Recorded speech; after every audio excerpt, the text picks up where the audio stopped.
மரணம் நீரடிக்கு வாழ்ந்து கதவுகளுடைய நாமமாக வாழ்ந்து கதவுகிறது. ஆத்மா தேவனுடைய ஜீவனுள்ள தேவனுடைய தாகமாக இருக்கிறது. நான் எப்பொழுதும் தேவனுடைய சந்நிதி கண்டிருக்கிறேன். தேவன் எங்கே என்று அவர்கள் நாடோடும் எங்களுக்கு சொல்லி அவருடைய கண்ணிலே எனக்கு உணவாயிற்று. முன்னே நான் பள்ளியில் ஆசிரியத்தை நடந்ததை கூட நடந்தேன். கூட்டத்தின் கழிப்பும் புதியமான சத்தத்தோடைய தேவாலயத்திற்கு போய் வருகிறேன். இவைகளை நான் நினைக்கும் போது என் உள்ளம் எனக்குள்ளே விடுகிறது.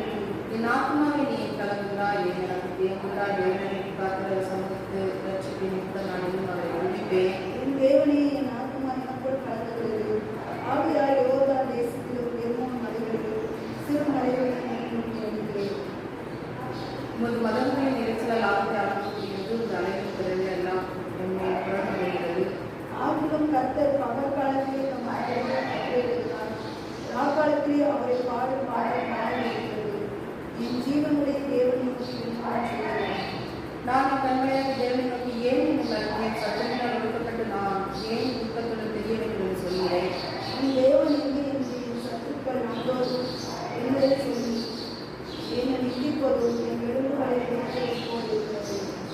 என் ஆத்மாவை நீ கலந்தால் ஏன் எனக்கு தேவையா? தேவனை நோக்கி காத்து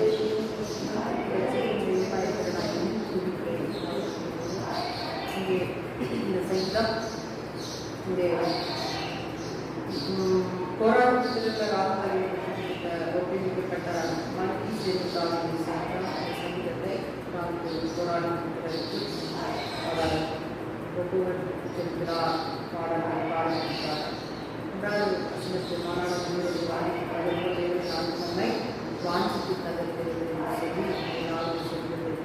பாடல் தேவன் மேல் உள்ள வாஞ்சை மான்கள் எப்படி உங்களுடைய வாஞ்சிக்கிறோமோ அதை கூட ஆத்மாவை வாஞ்சித்து தகர்க்கிறது. மான்கள் எப்படி மான்கள் கூட்டம் அது நீர்கள் நிறைந்த இடத்திலே தான் இப்போ சுற்றும்.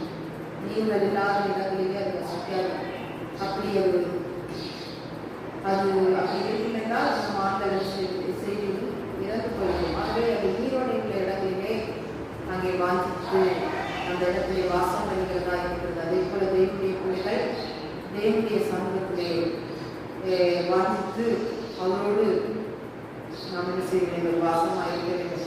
அவரோடு நாம் இல்லாதபடி இருப்போம் என்றால் அங்கே நாம் என்ன செய்வோம்?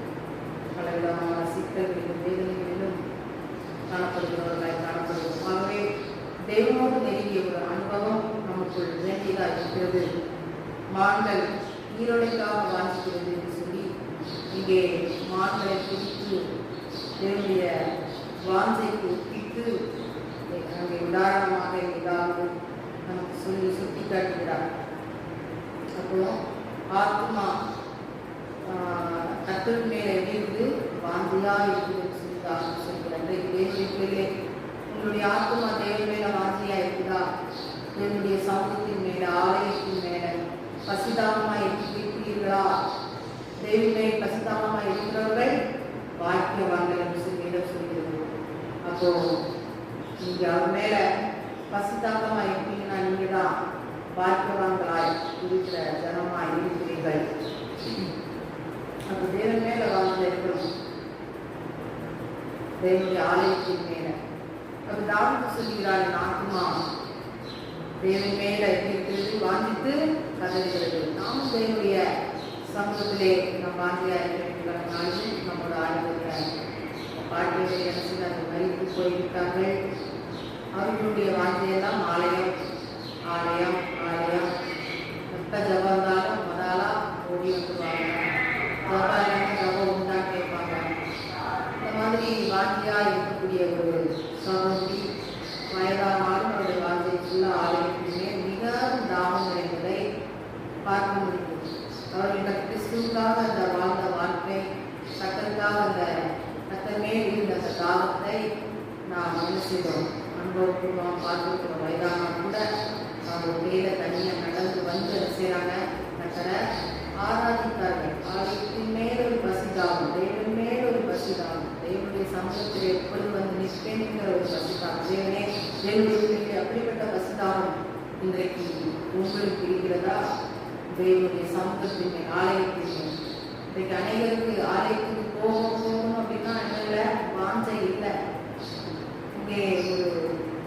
சம்பவம், ஒரு கதை இருக்கிறது பாடம் புத்தகத்திலே. அதிலே ஆலயத்திலே ஒரு ஆர்த்த ஒரு எழுத்தாளர் என்ன செய்கிறார், போகிறார். ஆலயத்தில் போயிட்டு அவர் போய் அந்த ஆலயம் வெண்மையாக இருக்குது, அவர் போய் பார்க்குறாரு. பார்த்தா அந்த ஆலயத்தில் எல்லாமே இருக்குது, ஆனால் என்ன இல்லை, முஷிப்பர் லீடர்ஸ் அது இல்லை அப்படிங்கிறத பார்க்குறாரு. பார்த்து என்னென்ன இருக்குது என்னென்ன இல்லைங்கிறத பார்த்து அதை ஒரு ஸ்டோரியாக அதை எழுதுகிறார். அப்போ அதில் சொல்லுகிற காரியம் என்னவென்றால், இங்கே ஆலயத்திலே அவர் சொல்கிற அந்த தாட்ஸ் என்னன்னா, ஜனங்களுக்குள்ள என்னென்ன விசுவாசம் இல்லை, வாஞ்சை இல்லை, அவங்களுக்குள்ள வாஞ்சை இல்லை. அதனால கத்தரை என்ன செய்யறதில்ல, தேடலை, ஆலயம் வெறுமையாக இருக்கு அப்படின்னு சொல்றாரு. அப்புறம் அவர் சொல்றாரு, அவரு இப்படி தேவன் மேல வாஞ்சை இல்லாம, தேவன் மேல இப்படி விசுவாசம் இல்லாம அவங்க இருக்கிறதுனால கர்த்தருடைய அந்த கடவுளுடைய ஆண்டவருடைய அந்த பவரை அவங்க என்ன செஞ்சிருவாங்க, இழந்துடுவாங்க அப்படின்னு சொல்லி அவர் சொல்லுகிறார். என்னுடைய பிள்ளைங்க அப்போ ஃபியூச்சர்ல இப்படிலாம் இருந்தா என்ன மாதிரி ஆலயம் இருக்கும் என்பதை குறித்து அவர் எழுதுகிறார். எப்படிலாம் இருக்கும், பாலடைஞ்சிருக்கும், அப்படி இருக்கும், அடைக்கப்பட்டோம், கூட்டப்படும். எதனால அப்படிலாம் இருக்கு அப்படின்னா, அந்த நாட்டிலே டெக்னாலஜி லைஃப் என்ன செஞ்சிச்சு, உலகத்துக்கு வந்துட்டு எங்கே பார்த்தாலும் கம்ப்யூட்டர், அப்புறம் ஜிபிடி, வாட்ஸ்அப்பு, ஃபேஸ்புக்கு இதெல்லாம் இருக்கிறதுனால, இந்த டெக்னாலஜி இருக்கிறதுனால ஜனங்கள் என்ன செய்யறதில்ல, அது மேலே நாட்டம் கொண்டவர்களா இருக்கிறபடினால் அவங்க கத்தரை என்ன செய்யறதில்ல, தேடவில்லை.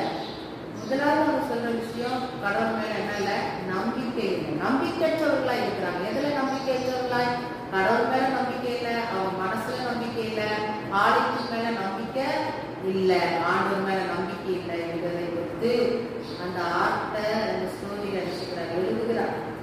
இது ஒரு வகையில உண்மையான காரியமா தான் இருக்குது. இந்த நாட்டிலும் கூட ஆறு நாட்டிலே ஜனங்களுக்கு இருந்த அந்த விசுவாசம், இந்த நாட்டில் ஜனங்களுக்கு என்ன இல்லை, ஜனங்களுக்குள்ள விசுவாசம் இல்லை, விசுவாசம் வரமடைக்குது. அந்த நாட்டில் கர்த்தருடைய வார்த்தை வந்து எனக்கு நடக்கும், கர்த்தர் செய்வார் அப்படிங்கிற விசுவாசம் என்ன செஞ்சது, இருந்தது.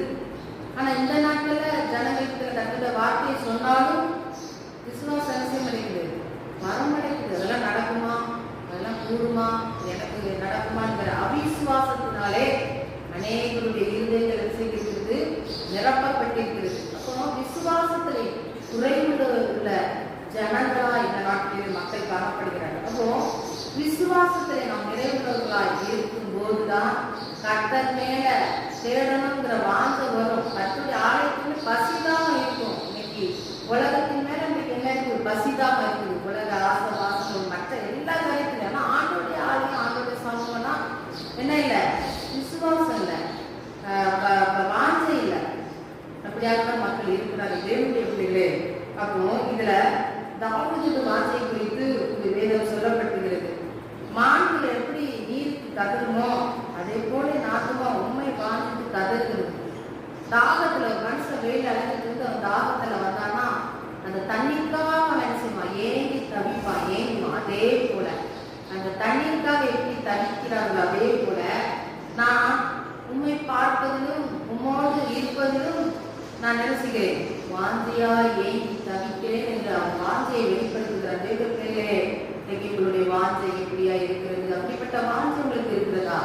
அப்படிப்பட்ட வாஞ்சைகள் ஆண்டவரே, என்னை உங்களுடைய சமூகத்தில் என்னை வாஞ்சை உள்ளவனாய் மாற்றும் என்று சொல்லி நாம் கேட்கும்போது ஆண்டவருடைய வாஞ்சையை கொடுத்து நிரப்புவார். மாத்திரம் இல்ல, நாம் அவருடைய விசுவாசத்தில் என்ன செய்ய வேண்டும், வளர வேண்டும். அந்த வார்த்தையில என்ன செய்யணும், நிலைத்திருக்க வேண்டும். அந்த விசுவாசம் நம்மை பெருகும் போதுதான் கர்த்தருடைய சமூகம் நமக்கு என்ன செய்யும், பிரியமா இருக்கும். அதுல ஒரு வாஞ்சையா இருக்கும்.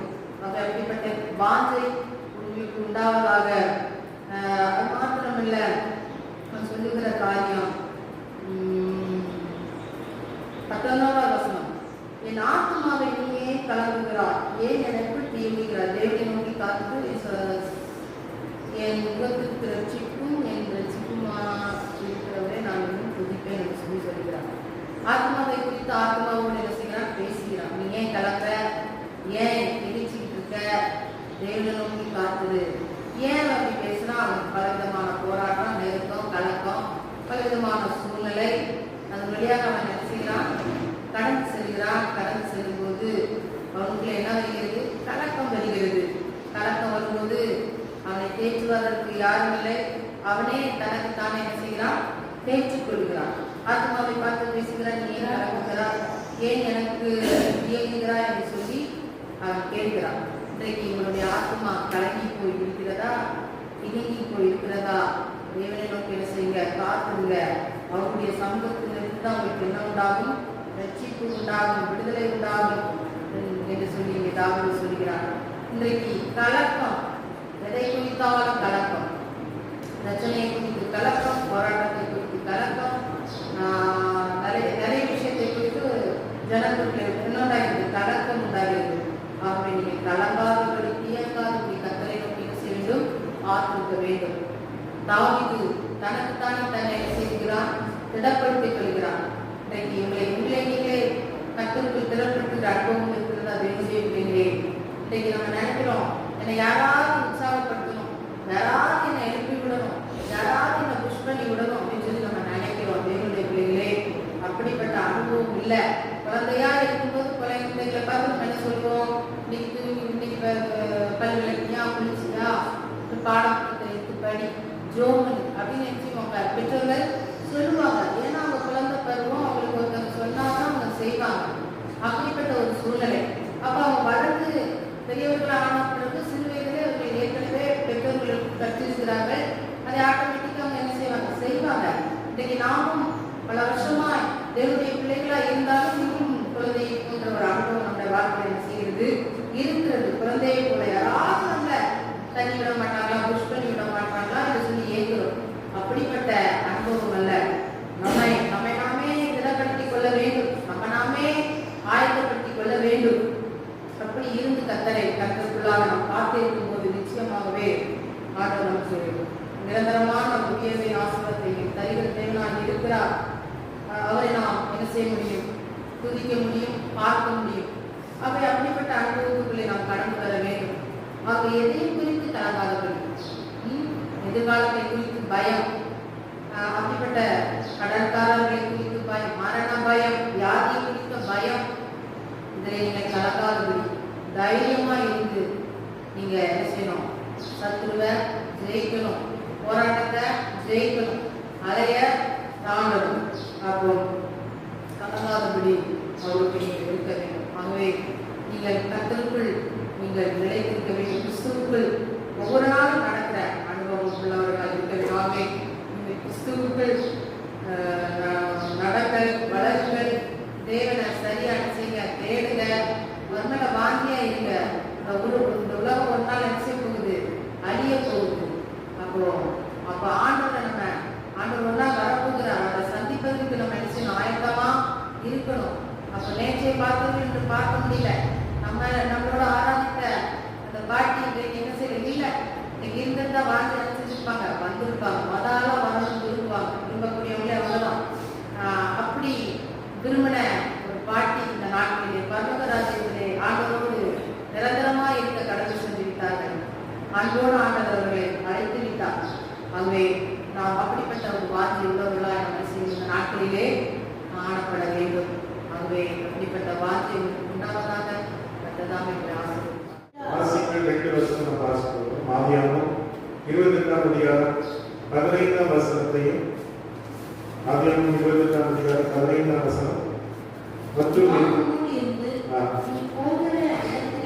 உன்னை பார்த்து இந்த தேசத்துக்கு உன்னை திருப்பி வரப்படுமே, நான் சொன்னதை செய்யும் அளவு உன்னை கைவிடுவதே என்றார். ஆமென்.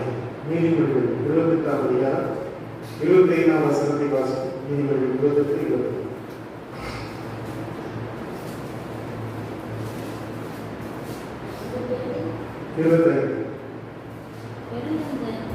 வழக்கை கொடுக்கிறார், கர்த்தர் நம்புகிறவர்களாக செலுத்துவார்.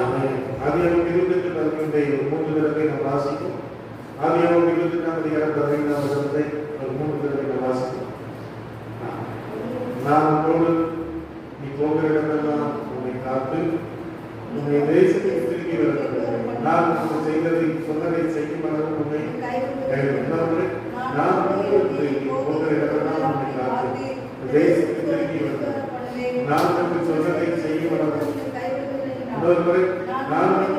போகிறவர்களெல்லாம் உம்மை நீ காத்து பார்த்து இந்த தேசத்துக்கு உன்னை திரும்பி வர பண்ணுவேன். நான் உமக்கு சொன்னதை செய்யும். கைவிடுதலை. அல்லேலூயா. அல்லேலூயா. அல்லேலூயா. 2 வசனத்தை ஆண்டவர் கொடுத்தார். நான் உன்னை கைவிடுவதில்லை, கர்த்தரை நம்புகிறவன் செழிப்பான். ஒரு அல்லேலூயா சொல்லுங்க. அல்லேலூயா. அல்லேலூயா. ஆண்டவராகிய கர்த்தர் யோசுவாவை பார்த்து சொன்னார், நீ உயிரோடுக்கும் நாளெல்லாம் ஒருவரும் உனக்கு முன்பாக எதிர்த்து நிற்பதில்லை. நான் மோசேயோடு இருந்தது போல நான் உன்னை விட்டு விலகுவதும் இல்லை. அல்லேலூயா. அல்லேலூயா. இயேசு கிறிஸ்து உலகத்தை விட்டு போகும்போது சீசர்களை பார்த்து சொன்னார், உலகத்தை குடியிருக்கும் சகல நாட்களில் நான் உங்களோட இருப்பேன். ஒரு அல்லேலூயா சொல்லுங்க. அப்ப ஆண்டவர் நம்மளோடு கூட இருக்கிறார். ஒரு அல்லேலூயா சொல்லுங்க. ஆண்டவர் நம்மோடு கூட எப்பவும் இருக்கிறார். போனாலும் வந்தாலும் இருந்தாலும் சாப்பிட்டாலும் படுத்தாலும் எழுதினாலும் தூங்கினாலும் தேவன் நம்மோடு கூட இருக்கிறார். அல்லேலூயா. ஆண்டவர் மாத்திரம் இல்லைன்னா நம்ம என்ன ஆயிருக்கும் சொல்லுங்க. அல்லேலூயா. நம்முடைய வாழ்க்கை என்னைக்கு முடித்து போயிருக்கும். ஒரு அல்லேலூயா சொல்லுங்க. அதுவும் நீங்க ஆண்டவர் என்ன சொல்கிறார்? யாக்கோபை பார்த்து சொல்கிறார். யாக்கோபு அவன் தன்னுடைய வாழ்க்கையிலே 20 ஆண்டுகள் அவங்க தாய்க்கு எதை கல்வி குழந்தை இல்லை. புருஷன் மனைவி கடினோடு ஜெபம் பண்றாங்க.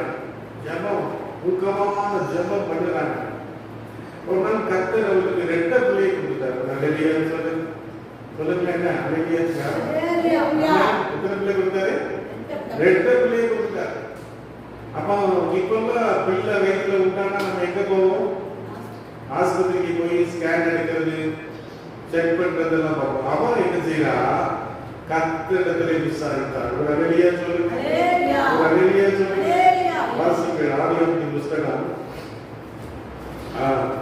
எத்தனாவது?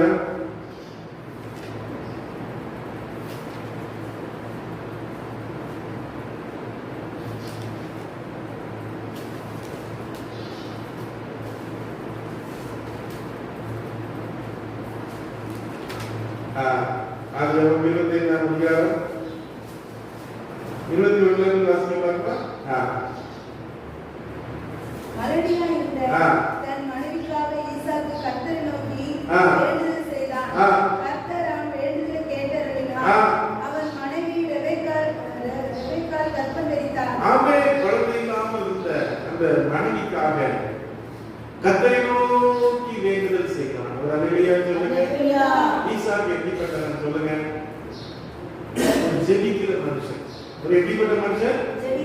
ஜெபிக்கிற மனுஷன். எப்பவும் ஜெபம் பண்ணிக்கிற. ரெபெக்காள் வாரா அங்க பொண்ணு பார்க்கறதுக்காக அந்த வீட்டுல இருந்த வேலைக்காரனை அனுப்பி பார்க்க வைக்கிறாங்க.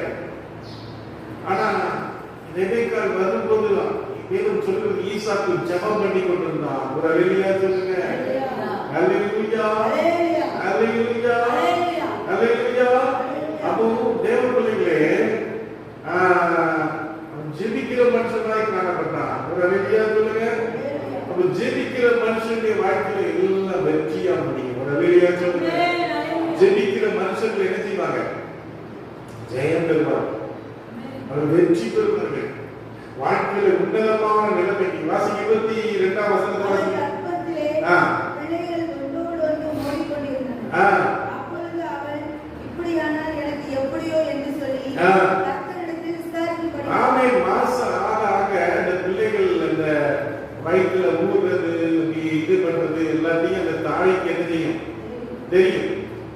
தாயானவள் என்ன செய்வா? இதாவா. நீங்க பிள்ளைகள் எல்லாம் இதா இருக்கும்போது நீங்க கிறிஸ்டி சொல்லுவாங்க, வயிற்றுல கை வச்சு பாருங்களேன். அவளுக்கு தெரியும் அந்த குழந்தை ஊறுறது, சுத்துறது, இது பண்றது எல்லாம் தெரியும். அப்போ அப்படி இருக்கும்போது அவர் கேட்கிறார், அப்படியானால் எப்படியோ என்று கேட்கும்போது வாசி 23ஆம் வசனம். 2 ஜாதிகள் உன் கர்ப்பத்தில் உண்டாயிருக்கிறது. 2 வித ஜனங்கள் உன் வயிற்றிலிருந்து பிரியும். அவர்களில் ஒரு ஜனத்தாரின் காத்திலும் வளர்த்திருப்பார்கள். மூத்தவன் இளையவனை சேமிப்பான். பிரசவ காலம் பூரணமான போது அவன் கர்ப்பத்தில் 2 பிள்ளைகள் இருந்தது. மூத்தவன் சிவந்த நிறமுள்ளவனாயும் சர்வாங்கமும் ரோம அங்கி போர்த்தவன் போலவும் வெளிப்பட்டான். அவனுக்கு ஏசா என்று பெயரிட்டார். பின்பு அவன் சகோதரன் தன் கையினாலே ஏசாவின் அவனுக்கு யாக்கோபு என்று பெயரிட்டார்கள். இவர்களை அவன் பெற்றபோது ஈசாக்கு 60 வயதாயிருந்தான். Praise the Lord. ஹalleluya சொல்லுங்க. ஹalleluya. அப்போ தேவன் நம்முடைய வாழ்க்கையில அற்புதங்களை செய்கிறார். ஹalleluya சொல்லுங்க. ஆமென். ஆண்டவருக்கு வயசு பெருசு கிடையாது. ஆண்டவருக்கு காலங்கள் பெருசு கிடையாது. நீங்க பாருங்க, ஒரே நேரத்துல 2 பிள்ளைகளை ஆண்டவர் கொடுத்துட்டார். ஒருத்தன் காலம் முடிச்சுட்டு ஒருத்தன் வாரான். அப்போ மூத்தவனுக்கு ஏசா, இளையவனுக்கு யாக்கோபு என்று பெயரிட்டான். ஒரு ஹalleluya சொல்லுங்க. 2 பேரும் நல்ல அழகான பிள்ளைகளா இருக்கிறாங்க. வளர வளர வளர அதனுடைய சுபாவங்கள் மாறிக்கொண்டே இருக்கிறது. ஹalleluya சொல்லுங்க. மூத்தவன் வேட்டையாடுகிறவனாய், முரடனாய், அவனுடைய தாய் தகப்பனுக்கு கீழ்ப்படியாதவனாக இருந்தான். யாக்கோபை குறித்து சொல்லும்போது, இளையவன் அவன் குணசாலி, கூடார வாசியும், அவன் ஏமாற்றுகிறவனாய் காணப்பட்டான். ஒரு ஹalleluya சொல்லுங்க. ஒரு 2 பேருமே என்னல்ல சொல்லுங்க, சரியில்லை. மூத்த பிள்ளையும் தெரியல, இளைய பிள்ளையும் தெரியல. இதாவது நல்ல பிள்ளைன்னு பார்த்தா இதுவுமே ஏமாத்துற பிள்ளை, வஞ்சிக்கிற பிள்ளையா இருக்குது. மூத்த பிள்ளை சுத்தமா சொல் பேச்சு என்ன செய்யல, கேட்கல. தாய் தகப்பனுக்கு எப்படி வேதனை இருக்கும்? ஒரு ஹalleluya சொல்லுங்க. ஆமென் ஆமென். அப்போ பிள்ளைகளுக்காக நம்ம ஜெபம் பண்ணணும். பிள்ளைகளுக்காக கண்ணீர் வடிக்கிற இன்னைக்கு ஸ்டெல்லாமா இருக்காங்க. நம்ம ஸ்டெல்லா பேரு என்ன பேரு? ஸ்டெல்லா தினகர். அந்த அம்மாக்கு 85 வயசுக்கு மேல ஆயிடுச்சு. இன்னைக்கு அவங்க குடும்பத்துக்காக உபவாசம் இருந்து ஜெபிக்கிறார்கள். ஒரு ஹalleluya சொல்லுங்க. சருதெல்லாம் வெள்ளை வெள்ளையா வந்துருச்சு. அந்த அம்மா அவ்வளவு அழகா இருப்பாங்க. தினகரன் ஐயா, அவங்க பால் தினகரன் அம்மா. ஒரு சருதெல்லாம் அந்த மாதிரி வந்தா கூட இன்னைக்கு அவங்க ஜோமிட்டு கடந்த நாள்ல தயானந்தன் ஐயா இறந்தப்போ அந்த அடக்கத்துக்கு வந்திருந்தாங்க. அப்ப அவங்க உட்கார்ந்துதான் இருந்தாங்க, ஜோம் பண்ணாங்க. ஏன் சொல்றேன்னா, இன்னைக்கு நம்முடைய பிள்ளைகளுக்காக நம்ம ஜெபிக்கணும், குடும்பத்துக்காக நம்ம ஜெபிக்கணும். ஒரு ஹalleluya சொல்லுங்க. ஹalleluya ஹalleluya. இப்ப யாக்கோபு தனியே அவன் பிரித்தெடுக்கப்படுகிறான். ஒரு ஹalleluya சொல்லுங்க. ஆண்டவர் யாக்கோபுக்காக சில ஆசீர்வாதங்கள், சில நன்மைகளை கொடுக்கும்படியாக செய்தார். ஒரு ஹalleluya சொல்லுங்க. அவன் கொடுத்தாருன்னா அவன் ஏசா கூட இருக்கக்கூடாது. ஒரு ஹalleluya சொல்லுங்க. அவன் தனித்து வாசம் பண்ணுவான். ஒரு ஹalleluya சொல்லுங்க. தனித்து வாசம், யாக்கோபு தனித்து வாசம் பண்ணுவான். ஹalleluya. யோசேப்பு தனித்து வாசம் பண்ணுவான். கும்பலோட கும்மாளம் கொடுக்கிற அனுபவம் இல்ல, தனித்திருக்கிற அனுபவம். ஆண்டவரோடு தனித்திருக்கிற அனுபவம், தேவனோடு தனித்திருக்கிற அனுபவம், தேவ பிள்ளைகளோடு தனித்திருக்கிற அனுபவம் இன்னைக்கு விசுவாசிகளுக்கு தேவை. ஹalleluya. கேட்கணும், போன் பண்ணி பாஸ்டர் இன்னைக்கு ஜெபம் வைக்கிறீங்களா, நாங்களாம் வரணுமா, ஜெபம் பண்ணணுமா, எல்லாம் சேர்ந்து ஜெபம் பண்ணுவோம் வாங்க. அன்னைக்கு நெகேமியா சொன்னோம், எழுந்து கட்டுவோம் வாங்க. ஒரு ஹalleluya சொல்லுங்க. ஒரு ஞாயிற்றுக்கிழமை வந்துட்டு கொஞ்ச நேரம் ஜெபம் பண்ணுறது வாங்க. ராத்திரி ஜெபம் பண்ணாங்க. அம்பேத்கர் நகரில் இதே மாதிரி ஒரு 4-5 விசுவாசிகள் தான் இருப்பாங்க. ஆனாலும் விசுவாசிகள் அங்கே முழு இருந்து ஜெபம் பண்றாங்க. ஒவ்வொரு நாலு காலையில் வந்து ஜெபம் பண்றாங்க. அப்போ ஒரு வாஞ்சை நமக்குள்ளே தேவையா இருக்கிறது. இன்னைக்கு அதுதான் அருமையான பாஸ்டர்மா பேசினாங்க. மானானது நீரோடைகளை வாஞ்சிப்பது கூட என் ஆத்துமா என்பதில் எழுதுகிறது. அந்த பாட்டியம்மா பாத்தீங்கன்னா முதல் ஆளா வந்துடுவாங்க. வைராக்கியமுள்ள ஒரு அம்மா, சபையில யார் வந்தாலும் வராட்டி முதல் ஆளா வந்திருப்பாங்க. அந்த வைராக்கியத்தை பார்த்து மகளை கற்றுக்கொண்ட அக்கா சொன்னாங்க, நான் பல கோயில்களுக்கு போகிறவன், பல இடங்களுக்கு மாலை போடுறதான், கர்த்தர் என்னையே கொண்டு வந்தார். ஒரு ஹalleluya சொல்லுங்க. அருமையான தேவ பிள்ளைகளே, வந்து கண்ணீரோடு ஜெபம் பண்ணுவே, குடும்பத்தை ரட்சிக்கப்பா, குடும்பத்தை ரட்சிக்கப்பா கண்ணீர் வடித்து ஜெபம் பண்ணுவார். இன்னைக்கு தேவ பிள்ளைகளே, அதே போல உனக்குள்ள ஒரு ஆத்தும பானம் இருக்குதா? அழிந்து போகிற ஜனங்களுக்காக, அழிந்து போகிற தேசங்களுக்காக, அழிந்து போகிற மக்களுக்காக நீ ஜெபிக்கிற ஒரு தேவ பிள்ளையா இருக்கிறாயா? இதுதான் கர்த்தர் எதிர்பார்க்கிறார். இதுதான் கர்த்தரை தனித்து கொண்டு வருகிறார். ஹalleluya. நீ கும்பல்ல இருந்தா என்ன ஆகும்? நீ பேசாம பிரச்சனை பண்ணி தங்கத்தை சண்டை பிரச்சனை இதுதான் பார்த்துட்டு இருக்க. ஒரு ஹalleluya சொல்லுங்க. ஆண்டவரோடு நம்ம இருக்கும்போது ஒரு ஹalleluya சொல்லுங்க. தேவன் பெரிய காரியங்களை செய்வார். ஒரு ஹalleluya சொல்லுங்க. ஆண்டவர் அவனுக்கு ஒரு சொப்பனம் கொடுத்தார். என்ன சொப்பனம்? ஏணி வைக்கப்பட்டிருக்கிறது. ஒரு ஹalleluya சொல்லுங்க.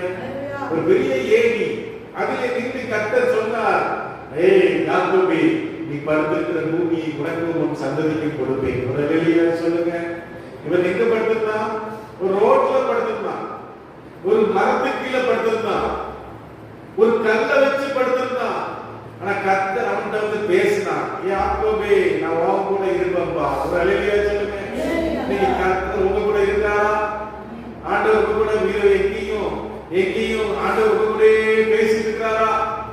ஆண்டவருடைய பிரசன்னத்தை நீங்க உணர்ந்துட்டே இருக்கீங்களா? ஆண்டவரோடு நீங்க ஐக்கியப்பட்டிருக்கீங்களா? ஒரு அல்லேலூயா சொல்லுங்க. சொல்லுங்க. அல்லேலூயா சொல்லலாம். அல்லேலூயா நிப்பாட்டுங்க. ஆமென். அல்லேலூயா. அல்லேலூயா. ஆண்டவர் சொன்னார், உன் சந்ததி பூமி ஒன்று, உன் சந்ததி பூமி தூளை போல இருக்கும். ஒரு அல்லேலூயா சொல்லுங்க. ஆண்டவர் சொல்றார், ஆபிரகாமை பார்த்து வானத்து நட்சத்திரங்களை பார், கடற்கரை மணலை பார், ஓ பூமியில் உள்ள தூளை பார், அப்படியாய் நான் உன்னை ஆசீர்வதிப்பேன். ஒரு அல்லேலூயா சொல்லுங்க. எப்ப பார்த்தாலும் வீட்டுக்குள்ளே இருந்துட்டு அடைச்சிட்டு இருக்கக்கூடாது, வெளியில வந்து பார்க்கணும், காலையில எழுதி பார்க்கணும். ஒரு அல்லேலூயா சொல்லுங்க. இன்னைக்கு பிசாசு எல்லாரையும் செல்போன்ல கட்டி போட்டுருக்கான். காலையில இருந்து சாயந்தரம் வரைக்கும் செல்போனே வச்சிட்டு இருக்கான். அல்லேலூயா. கண்ணெல்லாம் குருடாக இருக்கும். கொஞ்ச நாள் கழிச்சு பாருங்க, கண்ணெல்லாம் குருடாக இருக்கும். கண்ணு என்ன ஆகும்? கண்ணெல்லாம் கிறுக்காகும். இப்படி ஆகிட்டாங்க. அன்றைய தேவதைகளே, ஆனந்த நட்சத்திரங்களை பார், கடற்கரை மணலை பார், அப்படியா உன்னை சந்தி இருக்கும். ஒரு வெளியா சொல்லுங்க. நீ போரை நீ பெஞ்சு வடக்கையும் கிழக்கையும் மேற்கையும் பரம்பு எல்லாம் கரப்பை தண்ணி கத்தரை சோதனை பண்ணுங்க. ஆண்டவர் பெருக்கத்தை கொடுக்க போகிறார். வாழ்க்கையில பெரிய ஆசீர்வாதத்தை கொடுக்க போகிறார். நீ ஒரு சின்ன தொழில் சொல்றா, இன்னொரு புது தொழில் எடுத்து பண்ண போகிறார். அல்லேலூயா. ஒரு தொழில், 2 தொழில், 5 தொழில், 10 தொழில், ஆண்டவர் ஆசீர்வதிப்பார். எல்லையை பெருக பண்ணுவார். நீ ஆசீர்வதிக்கப்பட்டவன். ஒரு குறுகிய வட்டத்தில் இருக்கிற ஆள் கிடையாது. ஆண்டவர் உன்னை அப்படி ஆசீர்வதிக்கிறவராக காணப்படுகிறார். ஒரு வெளியா சொல்லுங்க. அல்லேலூயா. ஆண்டவர் வந்துச்சுடா, இன்னைக்கு பாதுகாக்கிறது என்ன இருக்கிறார். நீ போது வரும்போது உன்னை என்ன செய்வார்? கண்மணி போல பாதுகாப்பார். இன்னைக்கு பாதுகாப்பு தேவை.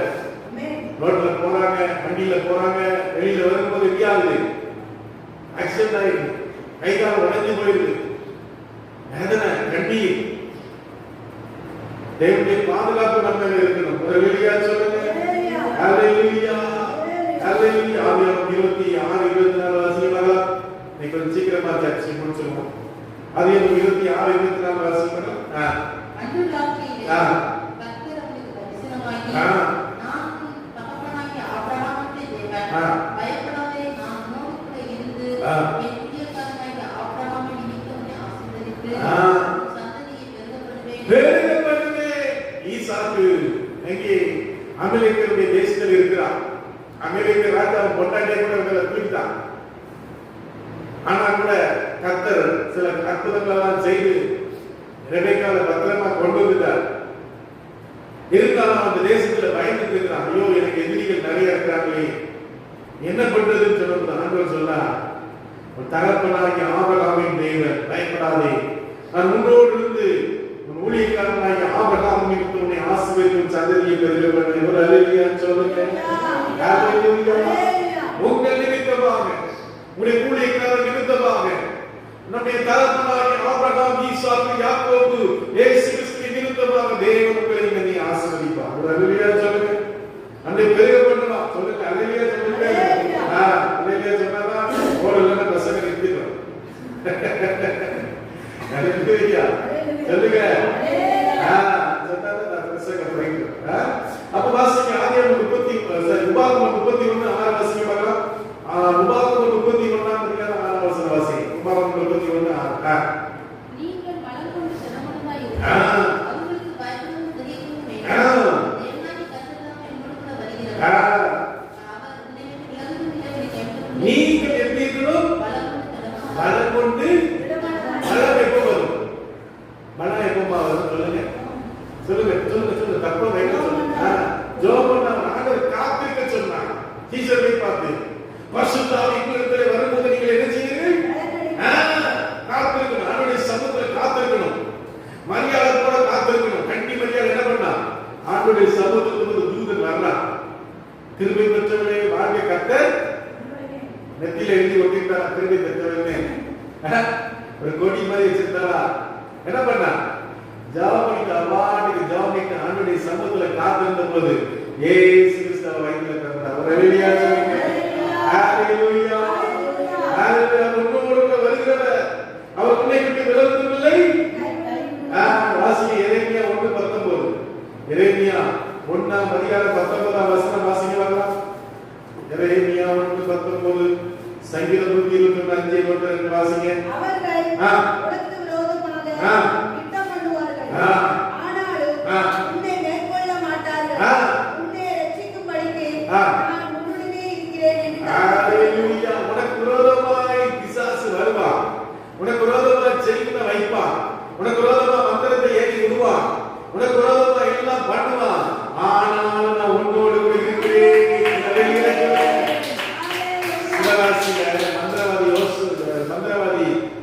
மந்திரவாதி ஒருத்தர் இருந்தார். அவர்கிட்ட வந்து பணம் கொடுத்து சொன்னா, நீ எங்க அண்ணனுக்கு விரோதமா நீ என்ன செய்யணும், மந்திரம் பண்ணணும், சூனியம் பண்ணணும். அவன்கிட்ட நிறைய பணம் இருக்குது, அவனுக்கு பிள்ளை இல்ல, அவன் பொண்டாட்டி செத்துட்டாங்கன்னா நான் என்ன பண்ணுவேன், சொத்தெல்லாம் எனக்காயின்னு சொல்லி அவன் என்ன பண்ணான், மந்திரம் வைக்கிறதுக்கு இது பண்ண உனக்கு 5000 ரூபாய் கொடு, கோழி கொடு, பூவாத கோழி கொடு, எலுமிச்சம்பழம் கொடு, முட்டை கொடு, அது கொடு, இது கொடுன்னு நிறைய கேட்டான். எல்லாம் ரெண்டிக்க வாங்கி கொடுத்துட்டான். கொடுத்துட்டு இவன் வச்சு மந்திரவாதி இந்த நாள் வந்த போது எல்லா மந்திரமும் ஏவம். அல்லேலூயா. அவன் நினைச்சு ஒவ்வொரு ஆவியான ஏவும் பிரகிருதி பிசாசு ஏவறான், இன்னும் அதை விட பலமான ஆவியை ஏவறான், இன்னும் பலமான ஆவியவன் ஏவறான். அல்லேலூயா. அதெல்லாம் வந்து சொல்லிச்சான், அவன் ஒரு மெய் கிறிஸ்தவன். ஒரு அல்லேலூயா சொல்லுங்க. அவன் யாரு? அப்பதான் அவன் நினைக்கிற கிறிஸ்தவனே மெய் கிறிஸ்தவன், பொய் கிறிஸ்தவன் இருக்காங்க. அல்லேலூயா. நமக்கு என்ன தெரியும், எல்லா கிறிஸ்தவனும் ஒன்றுதான் தெரியும். அல்லேலூயா. பிசாசுகளா தெரியுது யாரு உண்மையான கிறிஸ்தவன், உண்மை இல்லாத கிறிஸ்தவன். ஒரு அல்லேலூயா சொல்லுங்க. அப்போ நீ கிறிஸ்தவத்துல எத்தனை பேர் இருக்காங்க? உண்மை உள்ள ஜனங்கள் நம்ம தேவனோடு இருப்பாங்க, தேவனை ஆராதிச்சு கொண்டே இருப்பாங்க, தேவனை பின் செல்வாங்க. பொய் கிறிஸ்தவன் தேவா அவனுக்கு நல்ல சினிமா பார்க்கணும், நல்ல தண்ணி அடிக்கணும், நல்ல தவறான பழக்க வழக்கங்கள் செய்யணும், நல்ல தேவனுக்கு பிரியமில்லாத காரியத்தெல்லாம் என்ன செய்யணும், அதுதான் செய்வான். ஒரு அல்லேலூயா சொல்லுங்க. நீங்களும் நானும் 1000 ரூபாய் கொடுத்தது படத்துல இங்க என்ன தேட்டரு, இப்போ என்ன கிளியப்பட்டா இருக்கு, தூத்துக்குடியில் என்ன தேட்டர் இருக்குது, கிளியப்பட்டா இருக்குது. நல்ல முருகன் தேட்டர் இருந்துச்சு, இப்ப என்ன இருக்கு, யாராவது 1000 ரூபாய் கொடுத்து கிளியப்பட்டா தேட்டர்ல போய் படம் பார்த்துருவாங்கன்னா போவீங்களா? லட்சம் ரூபாய் கொடுத்தா போவீங்களா? ஏன்? அதுல இருந்து கர்த்தர் நமக்கு விடுதலை கொடுத்திருக்கிறார். அல்லேலூயா. ஒரு காலத்துல மக்கள் எப்படி போனாங்க, ராத்திரி ஷோக்கு போயிடுவாங்க, நைட் ஷோ போயிடுவாங்க, பகல் ஷோ போயிடுவாங்க, செகண்ட் ஷோ போயிடுவாங்க. அல்லேலூயா. இப்போ ஒரு ஷோ இல்ல, இப்போ ஆண்டவரோடு கூட நம்ம கட்டமைக்கிறோம். அல்லேலூயா சொல்லுங்க. ஆண்டவரோடு கூட நம்ம எவ்வளவு நாள் இருக்கலாம். இயேசு கிறிஸ்து பிரசங்கம் பண்ணும்போது 3 நாட்கள் பிரசங்கத்தை கேட்டுட்டே இருந்தாங்க. அல்லேலூயா சொல்லுங்க. 30 நிமிஷம் ஆனா பாஸ்டர் முடிப்பாரு, முடிக்க மாட்டாரா, வாட்சியை பார்த்தாரா அப்படின்னு நம்ம என்ன செய்யணும் நினைக்கிறோம். அல்லேலூயா. அவர் 3 நாள் பிரசங்கம் பண்ணும்போது என்ன செய்தார்கள் ஜனங்கள், அப்படி வார்த்தையை சங்கீதம் 121:5 வாசிப்பாங்களா? இன்னொருத்தர் ஆதியாகமம் 31:3 வாசி. சங்கீதம் 121:5. கர்த்தர் யாக்கோபை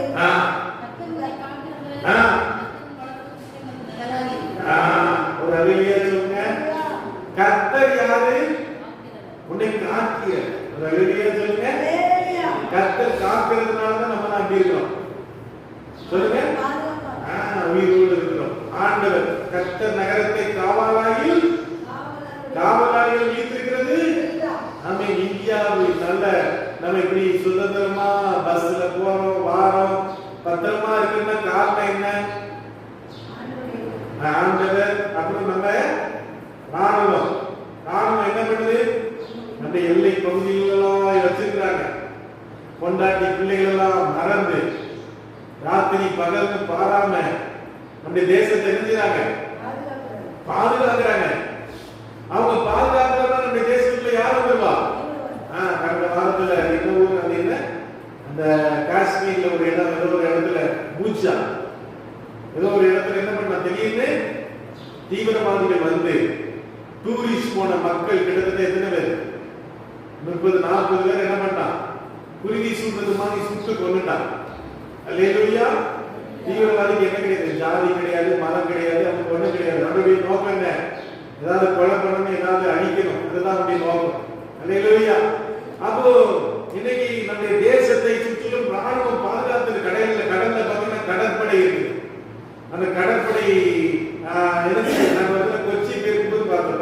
படைத்தளம். அதுல அவங்க உட்கார்ந்து நினைச்சாங்க, பார்த்துட்டு இருக்காங்க, யாராவது தீவிரவாதிகள் வராங்களா, ஏதாவது தவறான படகுகள் வந்து அப்படின்னு சொல்லி பாக்குறாங்க. அல்லேலூயா. நம்முடைய பட்டணத்தை யார் பாதுகாக்கிறா? அது ராணுவ வெளியில யாரு? போலீஸ். எது பார்க்குது? போலீஸ்காரங்க பார்த்தீங்கன்னா ராத்திரி தூங்க மாட்டாங்க. நாங்க என் பாப்பாவை கூட்டத்துக்கு ராத்திரி 2 மணிக்கெல்லாம், சில நேரம் 2 மணிக்கெல்லாம் வருவான் பஸ்ல. அவன் போனா போலீஸ்காரங்க நின்றுட்டு இருப்பாங்க, சுத்திலும் வண்டியில போயிட்டு இருப்பாங்க. தூக்கம் இருக்காது போலீஸ்காரங்களுக்கு, தூக்கமே கிடையாது. பாவம், அவங்க அப்பதான் தூங்கலான்னு இருப்பாங்க. அதுக்குள்ள போன் பண்ணிடுவாங்க. கொண்டாடி பிள்ளைகள்லாம் பார்க்கணும்னா எங்கேயாவது ட்ரெஸ் போட்டு தான் பார்க்க முடியும். ரொம்ப கொடுமை. அவங்க அப்படிலாம் பாதுகாக்கிறதுனால தான் நம்முடைய தேசம் நிறுத்துகிறது, பாதுகாக்கிறது. அதே போல ஆண்டவர் சொல்றார், நான் அவர் வலது பக்கத்திலே உனக்கு நிழலாக இருக்கிறார். ஹல்லேலூயா சொல்லுங்க. ஹல்லேலூயா, ஹல்லேலூயா. அப்போ வாசிங்க எபிரேயர் 13:5 வாசிக்கும் போது, வாசிங்க எபிரேயர் 13ஆம் அதிகாரம் 5ஆம் வசனம்.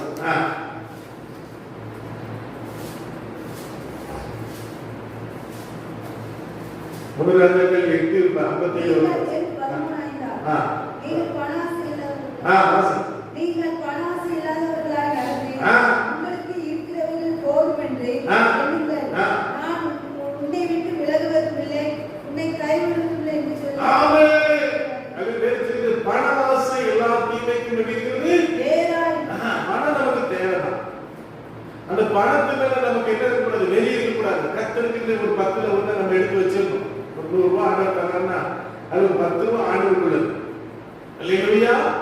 அனகணும், கஷ்டமா தான் இருக்கும். நமக்கு அப்படி ஆண்டவருக்கு கொடுத்து கொடுக்கணுமே அப்படின்னு நினைப்போம். இல்ல, ஆண்டவர் சொன்னார், நீங்கள் சோதித்து பாருங்கள். மல்கியாவின் புத்தகத்துல வாசிங்க. மல்கியா 3ஆம் அதிகாரமா, அது எத்தனாம் அதிகாரமா?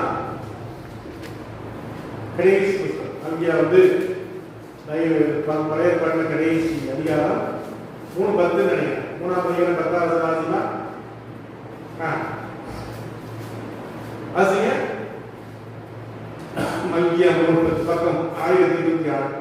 மத்தேயுக்கு முன்னால இருப்பாப்பா, கூட தெரியாது. நீங்க பைபிள் காலேஜ்ல படிச்சிருக்கேன். சீக்கிரம். மத்தேயுக்கு முன்னால தெரியாது. மத்தேயுக்கு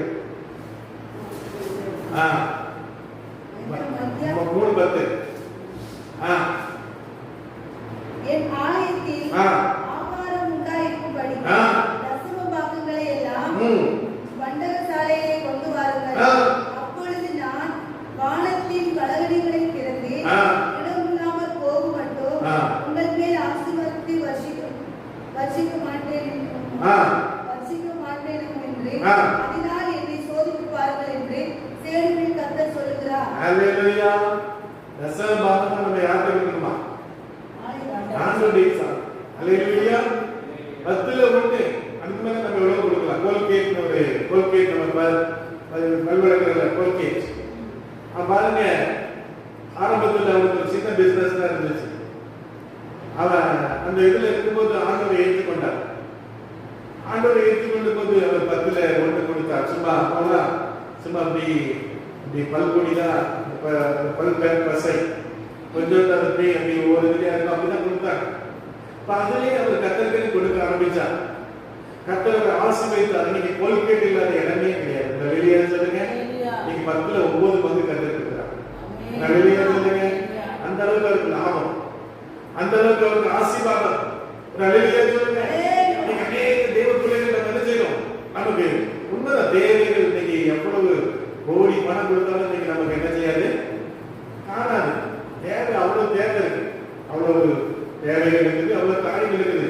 ஆனால் ஆண்டவருடைய ஒரு சூத்திரம் என்னவென்றால், தேவனுக்குள்ளதை தேவனுக்கு இருந்தும், தாயனுக்குள்ளதை. அப்ப நம்ம என்ன செய்யணும்? கர்த்தருக்கு நம்ம ஒரு பக்கம் நம்ம எடுத்து வைத்து நம்ம கர்த்தருக்கு கொடுத்து பார்க்கும்போது கர்த்தர் நம்ம இடங்கொள்ளாமல் போகணும். ஆசை. ஹல்லேலூயா. 1 ராஜாக்கள் 8ஆம் அதிகாரம் 57ஆம் வசனம் வாசிக்கிறோமா? 1 ராஜாக்கள் 8:57.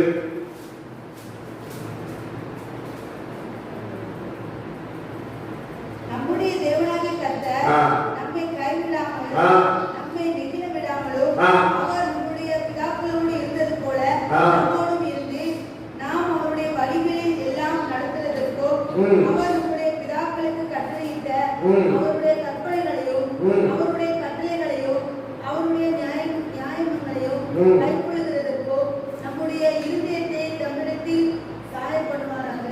ஆமென். நம்முடைய தேவனாகிய கர்த்தர் நம்மை கைவிடாமலும் நம்மை நெகிழ விடாமலும் அவர் நம்முடைய பிதாக்களோட இருந்தது போல நம்மோடையும் இருந்து இருப்பார். அல்லேலூயா சொல்லுங்க. அல்லேலூயா. அல்லேலூயா. நம்முடைய தேவன் நம்மை கைவிடுவதில்லை, நம்மை என்ன செய்வதில்லை, விலகுவதும் இல்லை. அல்லேலூயா. அல்லேலூயா. மத்தேயு 28ஆம் அதிகாரம் 20ஆம் வசனத்திலே ஆண்டவர் என்ன சொல்கிறார்? 18ஆம் வசனத்தில் நான் சொல்றேன். மத்தேயு 28ஆம் அதிகாரம். சமீபத்தில் வந்து ஆ. அவர்களை நோக்கி ஆ. வானத்திலும் பூமியிலும் சகல அதிகாரமும் எனக்கு கொடுக்கப்பட்டிருக்கிறது. ஆ. ஆகையால் நீங்கள் புறப்பட்டு போய் சகல ஜாதிகளின் சீஷராகி பிதா குமாரன் பரிசுத்தாவின் நாமத்திலே அவர்களுக்கு ஞானஸ்நானம் கொடுத்து ஆ. நான் உங்களுக்கு கட்டளையிட்ட யாவையும் அவர்கள் கைக்கொள்ளும்படி ஆ. அவர்களுக்கு உபதேசம் பண்ணுங்கள். ஆ. இதோ உலகத்தின் முடிவு பரியந்தம் சகல நாட்களிலும் நான் உங்களுடைய கூட இருக்கிறேன் என்றார். அல்லேலூயா. அல்லேலூயா. உலகத்தின் முடிவு பரியந்தம். அல்லேலூயா. அல்லேலூயா. அல்லேலூயா. இந்த உலகம் முடிய போகும். இது ஒரு நாளிலே முடியுமா? முடியும். இந்த பூமி எல்லாம் நினைச்சு அக்னிக்கு இறங்கலாம். ஒவ்வொரு நாடும் என்ன தயாரிச்சிருக்காங்க? என்னமா வச்சிருக்காங்க? அணுகுண்டுகள். அணுகுண்டுகள் தான் என்ன அணுகுண்டு? ரசாயன அணுகுண்டுகள். அதெல்லாம் போட்டு அந்த தூத்துக்குடியே இல்லாம போயிடுது. ஒரு குண்டை எடுத்து சீனாக்காரன் கொண்டு நம்ம தூத்துக்குடியில போட்டோம்னா அந்த தூத்துக்குடியே ஒரு பில்டிங் ஒண்ணுமே இருக்காது. 2ஆம் உலகப் போர், 1ஆம் உலகப் போர்லாம் நடந்த போது இந்த பில்டிங் எல்லாம் இடிந்து போனது. குண்டு மழை பொழிந்தது. ஜப்பானிலே ஹிரோஷிமா நாகசாகி என்று சொல்லக்கூடிய இடத்திலே அணுகுண்டு போட்டாங்க. இன்னைக்கு வரைக்கும் அதுல என்ன முளைக்கல? ஒரு புல் பூண்டு இருந்ததுல முளைக்கல. சொன்னாங்க அணுகுண்டு எல்லாம் போடக்கூடாதியா, மனுஷ குலத்துக்கே ஆபத்து. ஆனா இன்னைக்கு ஹிரோஷிமா நாகசாகி பாத்தீங்கன்னா அந்த மாதிரி ஒரு நடந்தாவே தெரியாது. அவ்வளவு ஜப்பான் அவ்வளவு ஒரு சூப்பரா மாத்தினான். ஆனா தேவ பிள்ளைகளே, நம்ம எச்சரிக்கையா இருக்கணும், நம்ம விழிப்போடு இருக்கணும், நம்ம கவனமா இருக்கணும். ஏன்னா இயேசு சீக்கிரம் வரப்போம். அல்லேலூயா. ஆளுங்க நம்ம கூட ஆராதிச்சிருக்காங்க. சிலுவை என்ன பாட்டிமா எத்தனையோ பேர் இன்னைக்கு இல்ல. நம்முடைய ஜீவன் எப்ப முடியும் சொல்ல முடியாது.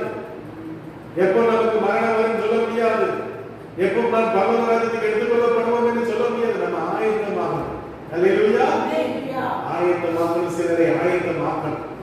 அல்லேலூயா. நம்ம ஆயத்தமாகி சிலரை ஆயத்தமாகணும் சொல்லணும். ஆண்டவருடைய ஆராதனைக்கு போற வரீங்களா? வாங்க, நமக்கு ஆண்டவர் கூட்டு போற, வாங்க, நமக்கு பஸ்ல கூட்டு போற, வாங்க சேர்ந்து போவோம், சேர்ந்து ஆராதிப்போம். அப்படி என்று நீங்கள் தேவனுக்கு செய்யும் ஒரு கட்டளை ஆசிரியர் எல்லா கண்களில் நாம் செல்லும்.